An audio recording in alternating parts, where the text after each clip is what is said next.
Who invented the modern periodic table. Modern periodic table जो किसने ईजाद किया, तो ये मोज़ले ने ईजाद किया। ये AFNS आर्म फोर्सेस नर्सिंग के 2019 के टेस्ट के अंदर ये वाला MCQs आया हुआ था। इट मीन ये मोस्ट इंपॉर्टेंट MCQs है। उसके बाद नेक्स्ट जो क्वेश्चन है जी, ये भी मोस्ट इंपॉर्टेंट MCQs है। ये 2018 के पेपर के अंदर आया हुआ था। फैट सॉल्युबल विटामिन्स आर, जो फैट सॉल्युबल विटामिन्स हैं वो कौन कौन से हैं? Vitamin C and vitamin B जो है फैट सॉल्युबल विटामिन्स हैं। बिस्मिल्लाहिर्रहमानिर्रहीम। अस्सलाम वालेकुम dear candidate, welcome to way of learning. आज के इस वीडियो में मैं आप लोगों के साथ AFNS arm forces nursing test preparation के लिए मोस्ट इंपॉर्टेंट MCQs डिस्कस करने वाला हूं, जो कि आप लोगों के पास पेपर से लिए गए हैं। तमाम MCQs आप लोगों ने बड़े गौर से इनको सुनना है और आप लोगों ने इनको लाजमी अपने पास लिख लेना है और याद कर लेना है। ठीक है, यही MCQs आप लोगों के पेपर के अंदर इंशाअल्लाह ताला अजीज़ आने वाले हैं। ठीक है जी, सो मोस्ट इंपॉर्टेंट MCQs हैं। ईच एंड एवरी वन आप लोगों ने बड़े गौर से देखना है और इनको सुनना है। और इसके अलावा जो मेन चीज़ आप लोगों को यहाँ पर स्क्रीन पर एक नंबर जो है वो नज़र आ रहा होगा, तो आप लोगों ने यहाँ पर इस नंबर से स्क्रीनशॉट ले लेना है। इस नंबर पर आप लोगों ने मैसेज करना है। आप लोगों को AFNS के फ्री ऑफ कास्ट जो टेस्ट प्रिपरेशन के ग्रुप में वो शामिल किया जाएगा। या तो आप लोग अगर पेड करना चाहते हो तो फिर आपकी मर्ज़ी, या आप लोग फ्री ऑफ कास्ट तैयारी करना चाहते हो तो दोनों मेथड अवेलेबल हैं। ठीक है जी, या तो आप लोगों को इसी वीडियो के डिस्क्रिप्शन में लिंक मिल जाएगा, तो आप लोग इसको डायरेक्टली यहाँ से ज्वाइन कर सकते हैं। सो स्टार्ट करते हैं अपनी आज की वीडियो को। आज की वीडियो का मोस्ट इंपॉर्टेंट जो क्वेश्चन नंबर 1 है हमारे पास आज की वीडियो का question session number 1, what is the function of haemoglobin. 2021 के AFNS arm forces nursing test के अंदर ये वाला क्वेश्चन आया हुआ था कि हेमोग्लोबिन का फंक्शन क्या है। तो हेमोग्लोबिन जो है ये बायोलॉजी का MCQs था। तो हेमोग्लोबिन का जो फंक्शन है वो ट्रांसपोर्ट ऑक्सीजन को ट्रांसपोर्ट करता है। ठीक है जी, तो इसका करेक्ट आंसर हो जाएगा ट्रांसपोर्ट ऑक्सीजन। चार ऑप्शन होते हैं आप लोगों के वहाँ पर कंप्यूटर पर, तो आप लोगों ने उसमें करेक्ट ऑप्शन जो उसको सिलेक्ट करना होता है, फिर आप लोगों ने नेक्स्ट के ऊपर क्लिक करना होता है, तो फिर आप लोगों का जो पेपर है वो नेक्स्ट साइड चला जाता है। इसके अलावा मैंने डिटेल के साथ आप लोगों के साथ डिस्कस कर दिया है पेपर पैटर्न आप लोगों का कैसा होगा, कितने MCQs बनेंगे, पासिंग मार्क्स कितने होंगे। उसके लिए आप लोग नीचे वीडियो के नीचे डिस्क्रिप्शन में लिंक मिल जाएगा आप लोगों को वीडियो का, तो आप लोग उससे रहनुमाई हासिल कर सकते हैं। नेक्स्ट क्वेश्चन है जी, amount of urine that a healthy person passing in a day. अच्छा, यूरिन छोटे पेशाब को कहा जाता है। ठीक है जी, एक अमाउंट, ठीक है जी, यानी एक जो हेल्दी पर्सन होता है, सेहतमंद आदमी, वो कितना यूरिन जो एक दिन में पास करता है, तो 1015 ml 1500 ml। ठीक है जी, 1500 ml जो है एक आदमी यूरेन जो है इसको पास आउट करता है, एक सेहतमंद आदमी, याद रहे कि ठीक है जी, सेहतमंद आदमी। ठीक है जी, तो यहाँ पर बाज़ टाइम जो क्वेश्चन वो घुमा फिरा कर दे देते हैं, तो आप लोगों ने कन्फ्यूज़ नहीं होना। नेक्स्ट क्वेश्चन है जी, average blood pressure of human body. एक जो इंसान की ह्यूमन की एक बॉडी है, एवरेज वो जो है उसका ब्लड प्रेशर क्या होता है, यानी उसके ब्लड के जो प्रेशर है वो क्या होता है। ठीक है जी, आप लोगों ने मेन क्वेश्चन के पार्ट को समझना है, ब्लड प्रेशर। तो ये 2020 के पाकिस्तान आर्मी नर्सिंग के टेस्ट का क्वेश्चन है जी, 120/80 120/80। ठीक है जी, ये एक आम इंसान के ब्लड प्रेशर है। ठीक है जी, एवरेज बॉडी का। नेक्स्ट क्वेश्चन है जी, ये भी मोस्ट इंपॉर्टेंट MCQs है।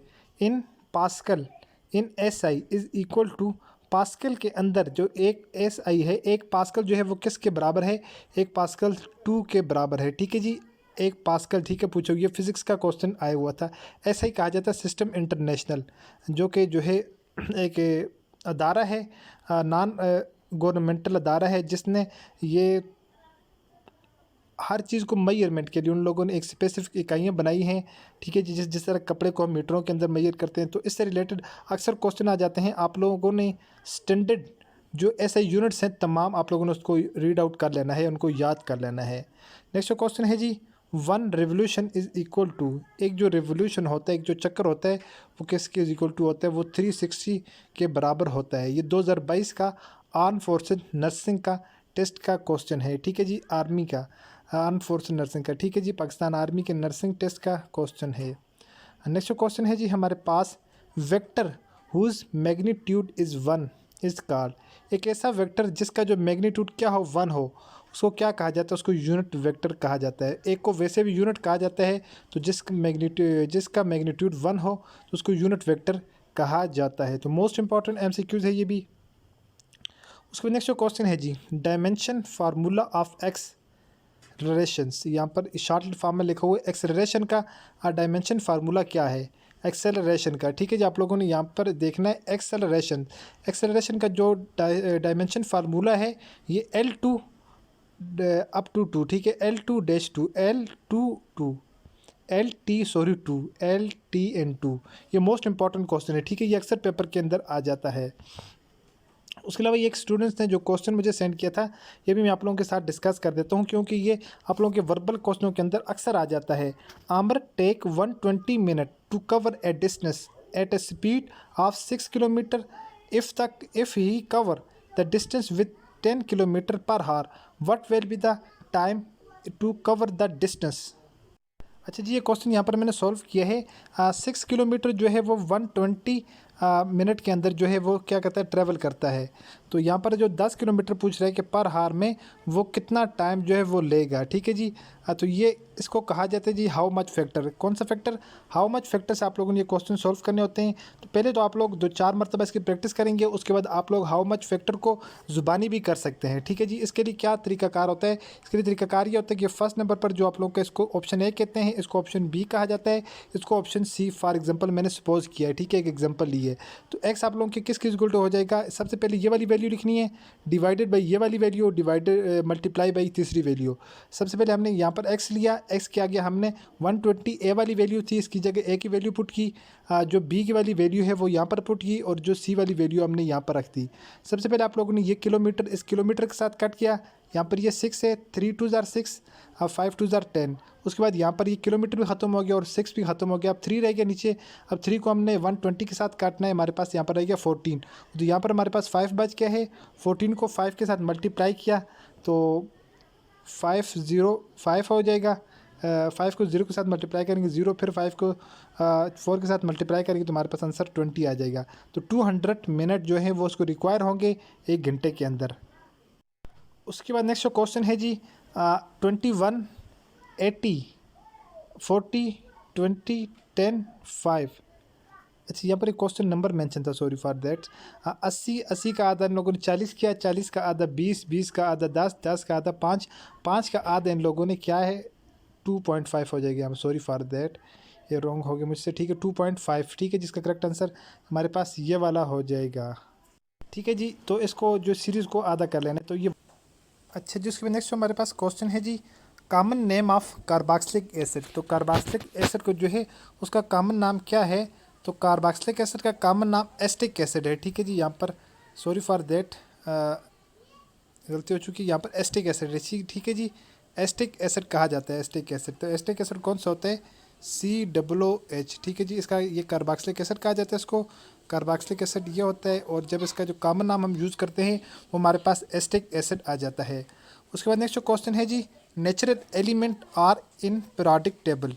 अच्छा, यहाँ पर जो बाज़ टाइम ये क्वेश्चन आ जाता है कि पीरियोडिक टेबल के अंदर जो टोटल हैं वो एलिमेंट कितने हैं? टोटल एलिमेंट जो हैं वो 118 है, याद रहे 118 है, जिनमें जो 92 हैं वो नेचुरल हैं, यानी 92 नेचुरल हैं। बाकी 92 के बाद हमें जो जितने मिलते हैं 800 और 18, 18 और 8 100, जो बाकी जो 26 हैं वो मतलब क्या है जी आर्टिफिशियल तैयार किए गए उनको। ठीक है जी, नेचुरल 92 हैं, टोटल 118 है, याद रहे। तो नेक्स्ट क्वेश्चन है जी if you are rearrange the letters ANICH, ठीक है, you would have to the name of AN। अगर आप लोग ये जो लेटर हैं इनको आप लोग रीअरेंज करें, दोबारा नए सिरे से आप लोग अगर अरेंज करें तो आप लोगों के पास इनमें किस चीज़ का नाम आता है? Fruit, city, country, oceans. तो ये वर्बल क्वेश्चन है जी, वर्बल टेस्ट का ये भी एक पेपर के अंदर आया हुआ था। सो आप लोगों ने मुझे इसका आंसर प्रोवाइड करना है कि यहाँ पर आप लोगों को मैं समझा देता हूँ। ANICH आप लोगों ने इसको क्या करना है? रीअरेंज करना है। इन लेटरों को क्या करना है? रीअरेंज को जिस तरह से करना है कि आप लोगों को पता चल जाए कि इसमें कौन सा लेटर बनता है, चाहे ये फ्रूट बनता है, सिटी बनता है, कंट्री है कोई, या ओकियंस है कोई समुद्र है। ठीक है जी, ये किस चीज़ का नाम बनता है या इनमें से क्या बनता है? तो आप लोगों ने मुझे इसका आंसर लाजमी कमेंट बॉक्स में आप लोगों ने प्रोवाइड करना है। ठीक है जी, इसका नेक्स्ट क्वेश्चन है जी deficiency of vitamin A.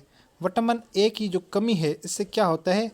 Vitamin A की जो कमी से नाइट ब्लाइंडनेस, ठीक है जी, यानी रात का अंधापन, रात को तो वैसे भी सबको नज़र नहीं आता, लेकिन एक जो जो लोग जिनको लाइट ब्लाइंडनेस होती है उनको बिल्कुल नज़र नहीं आता। तो उसकी रीज़न ये होती है कि हमारी आँख जो, हालांकि बिल्ली और बाकी कुछ जानवर उनको नज़र आता है, तो ये कि इसके पीछे पूरी थ्योरी है वो आप लोगों के साथ नेक्स्ट टाइम डिस्कस की जाएगी। सो नेक्स्ट क्वेश्चन है जी, scientific name of vitamin A. Vitamin A का साइंटिफिक नेम क्या है? तो मोस्ट इंपॉर्टेंट क्वेश्चन है जी, रीटाइन। रीटाइन जो है विटामिन ए का साइंटिफिक नाम है। आप लोगों को तमाम जो विटामिन्स उनकी डेफिशिएंसी का पता होना चाहिए, उनके साइंटिफिक नेम का पता होना चाहिए, लाजमी मस्ट है। नेक्स्ट क्वेश्चन है, which vitamin are not naturally occurring. अच्छा, यहाँ पर विटामिन दिए हुए थे, 4 विटामिन दिए हुए थे और पूछा हुआ था इनमें कौन सा जो विटामिन है वो नेचुरली नहीं पाया जाता। ठीक है जी, विटामिन B1 भी पाया जाता है, B2 भी पाया जाता है, B3 भी है, B5 भी है। हालांकि जो B4 है ये विटामिन जो नेचुरली नहीं पाया जाता। तो इस वजह से ये वाला क्वेश्चन आप लोगों ने इसको याद रख लेना है। 2020 के ये पेपर के अंदर आया हुआ था ये क्वेश्चन। उसके बाद नेक्स्ट क्वेश्चन है जी, हालिजा is known as the folic acid.